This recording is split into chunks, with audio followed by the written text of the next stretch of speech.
जैसा कि last topic हमने किया था real number and the decimal expansion, जिसमें हमको कुछ चीज़ें पता पड़ी थी कि जिस तरीके से आप 10/3 को डिवाइड किया था, 7/8 को डिवाइड किया था, 1/7 को डिवाइड किया था। तो एक रिवीजन कर लेते हैं जो हमने पढ़ा। तो इस तरीके से हमको कुछ क्या मिल रहे थे, क्वेश्चन मिल रहे थे। कुछ आपके क्या हो रहे थे, किसी पर्टिकुलर पॉइंट के बाद टर्मिनेट हो रहे थे, जिसको हमने कहा कि भाई हमारा जो 7/8 है वो टर्मिनेटिंग है, राइट। कि एक पर्टिकुलर वैल्यूज़ के बाद वो आपका रिमाइंडर आपको 0 मिल जाएगा। यहाँ पे आपको रिमाइंडर क्या है, कंटिन्यूसली सेम रिमाइंडर मिलता जा रहा है, क्वेश्चन भी सेम मिलता जा रहा है, और ये 3 क्या होता है, कंटिन्यूशन में होता जा रहा है। तो ये ना तो टर्मिनेट हो रहा है, तो इसको बोलेंगे नॉन टर्मिनेटिंग, और बार बार 3 रिपीट हो रहा है। यहाँ पे अगर आप देखें तो आपको पर्टिकुलर स्ट्रिंग आपको क्या मिलती जा रही है, रिपीट मिलती जा रही है। तो ये आपका 1/7 को डिवाइड करने पे आपको नॉन टर्मिनेटिंग और रिपीटिंग वैल्यू मिल रहा है। तो अब तक हमने ये पढ़ा था। उसके बाद हमने जो बहुत ही इंपॉर्टेंट टॉपिक है वो करा था कि ये बहुत क्वेश्चन इंपॉर्टेंट है कि शो दैट 0.3 बार। मैंने आपको बताया था अगर 0.333 कंटिन्यूशन में है तो 0.3 के ऊपर बार का मतलब है कि 3 जो है बार बार कंटिन्यूशन में रिपीटेटिंग है, और वो क्या है आपका एंडलेसली, यानी कि ख़त्म ही नहीं हो रहा है। पॉइंट का मतलब ये चले जा रहा है। तो इस तरीके से हमने देखा था, क्योंकि ये क्वेश्चन सब हम एक्सरसाइज में प्रैक्टिस करने वाले हैं। किस तरीके से करना है, एक्स को अगर ये लिखते हैं फिर एक्स इजिकल्स टू क्या लिखेंगे, 0.33333, फिर हमको ये पूरी स्ट्रिंग को क्या करना है, कट करना है, राइट। याद आया। तो मल्टीप्लाई करना था 10 से, तो 10 से किया तो 3 आगे आया, और ये 3 पीछे का पीछे रहा, राइट। इस तरीके से ये रहा। फिर इसको फर्स्ट इक्वेशन और ये सेकंड इक्वेशन, राइट। तो इन दोनों देखिए अब क्या करा है, इसको 3 पॉइंट समथिंग है, राइट। तो इसको हम लिख सकते हैं 3 + 0.33, क्योंकि जुड़ने के बाद यही बनेगा, करेक्ट। फिर उसके बाद हमने 0.33 की वैल्यू यहाँ पे क्या रखी, एक्स रखी है, और हमको एक्स की वैल्यू इस तरीके से सॉल्व करके हमने निकाली थी। प्रैक्टिस कीजिए और पिछली जो भी वीडियो है उसको रिवाइज कीजिए। फिर कुछ टिपिकल क्वेश्चन, 1.27 बार को कैसे करना है, 0.235 बार, वापस से ये तीनों क्वेश्चन प्रैक्टिस करेंगे तो एक्सरसाइज हो जाएगी।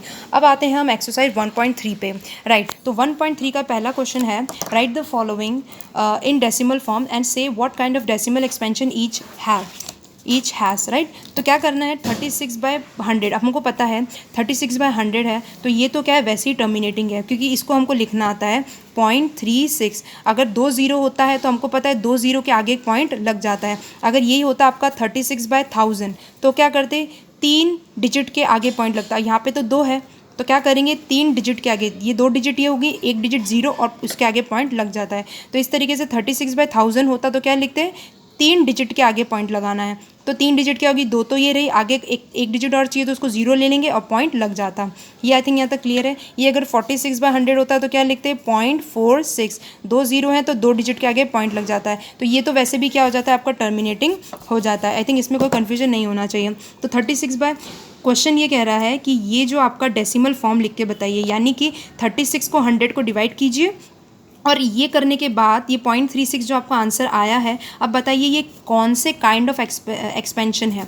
तो ये टर्मिनेटिंग है कि 0.36 आ रहा है, जिसका मतलब ये होता है कि एक पर्टिकुलर पॉइंट के बाद आपको रिमाइंडर 0 मिलेगा। तो ये तो वैसे भी क्या हो जाएगा, 110% टर्मिनेटिंग हो जाएगा। उसके बाद आते हैं हम इस क्वेश्चन पे। जब 1/11 को आप डिवाइड करेंगे, देखिए आप डिवाइड करके देख लीजिएगा किस तरीके से 11 लिखेंगे और 1 लिखेंगे। देखिए ये बड़ा है, ये छोटा है, तो क्या करना पड़ेगा, यहाँ पे 0 के बाद पॉइंट लगाएंगे, फिर क्या लगाना पड़ेगा, एक और 0 यहाँ पे इंट्रोड्यूस करना पड़ेगा। ये 0 समझ में आया कैसे आया, 11 को 1 से डिवाइड किया तो 11 बड़ा है 1 छोटा है, तो हमने पॉइंट लगाया तो एक 0 आ गया। अब फिर भी 10 जो है वो छोटा है, 11 बड़ा है, तो क्या करना पड़ेगा, फिर एक और हमने 0 यहाँ इंट्रोड्यूस कर, यहाँ 0 के बाद यहाँ 0 लगे। अब हम लिखेंगे 11 9 तो 99 आ जाएगा।